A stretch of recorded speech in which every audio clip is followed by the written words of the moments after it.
Hello student, welcome to all of you. Today we are going to read new poem of unit 2 reading B excuses excuses and excuses. Excuses का मतलब हिंदी में बहाना होता है. This poem has been written by Gareth Owen. Gareth Owen नाम के कवि ने इस कविता को लिखा है. सो बहाने देखेंगे कि इस कविता में बैंकन शॉप नाम का एक बच्चा किस तरह अपने टीचरों को बहाने मार मार कर परेशान करता है. Okay, so let's start this poem. Late again बैंकन shop, what's the excuse this time? Not my fault sir. Whose fault is it then? Grandma's, sir. Grandma's? What did she do? She died, sir. Died? Late again बैंकन shop मतलब bank and shop रोज़ उसको late आता है और वो इस time भी school late आया तो उसके सर उसे डांट रहे हैं और कह रहे हैं कि तुम क्यों लेट आए हो. What's the excuse this time? इस टाइम तुम क्या बहाना मारोगे? Not my fault sir. तो बच्चा बोलता है मेरी गलती नहीं है सर. फॉल्ट मीन्स गलती. Students you can write word meaning of this. मैं जो बताते जा रही हूँ हिंदी में meaning, you can write this meaning in your copy. Whose fault is it then? फिर ये किसकी गलती है? Grandma's sir. वो बोलते हैं मेरे दादी माँ की गलती है. Grand mass? What did she do? तुम्हारी दादी माँ ने क्या किया? She died sir. वो मर गई सर. डाइड? नहीं रहे? कैसे? शी इज़ सीरियसली डेड और राइट सर.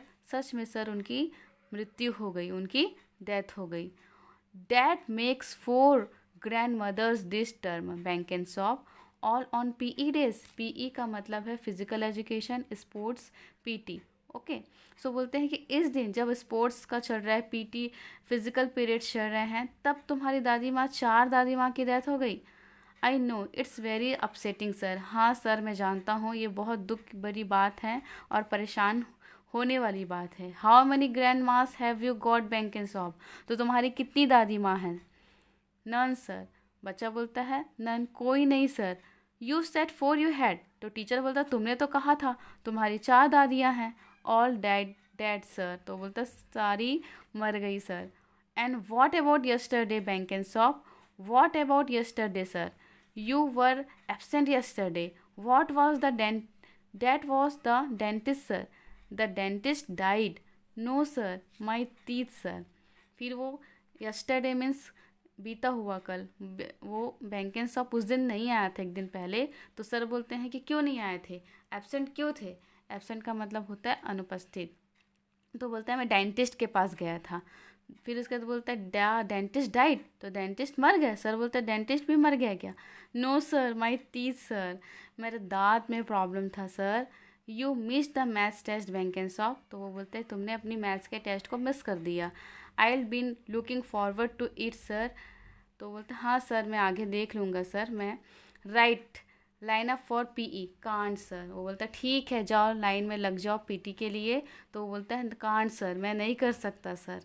देख रहे हो बैंक एंड शॉप किस तरह बहाने मार रहा है. Okay, so there is no such word as can't bank and shop. तो बोलते हैं सर अब तुम्हारे पास कोई बहाना नहीं है, अब तुम क्या बहाना मारोगे? No kit sir. मेरे पास किट नहीं है सर. किट मीन्स जो स्पोर्ट्स के लिए जो uniform, T shirts, shoes, okay, ये सब जो किट्स, स्पोर्ट्स के जो किट्स होते हैं उसके लिए ये वर्ड यूज़ हुआ है. सो सर बोलते हैं वेयर इज़ इट? कहाँ है ये? Home sir. वो बोलता है घर में sir. What is it doing at home? तो वो घर में क्या कर रहा है? Not iron sir.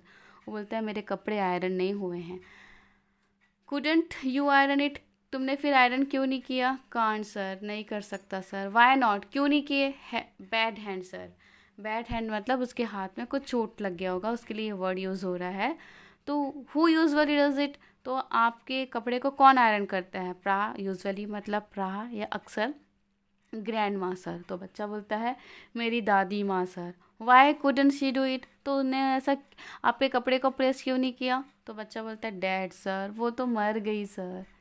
ओके, सो देख रहे हो आपने कि बैंक एंड शॉप ने किस तरह एक्सक्यूज़ेस में एक्सक्यूज़ेस देता गया. सो आप इस पोएम को अपने घर में रीड कीजिए. आपको ये पोएम समझ आ गया होगा. सो आप इस वीडियो को लाइक कीजिए and also subscribe my channel. Okay. अब नेक्स्ट वीडियो में मिलेंगे, नेक्स्ट पोएम लेसन में मैं आपको मिलूँगी। Till then thank you, bye bye.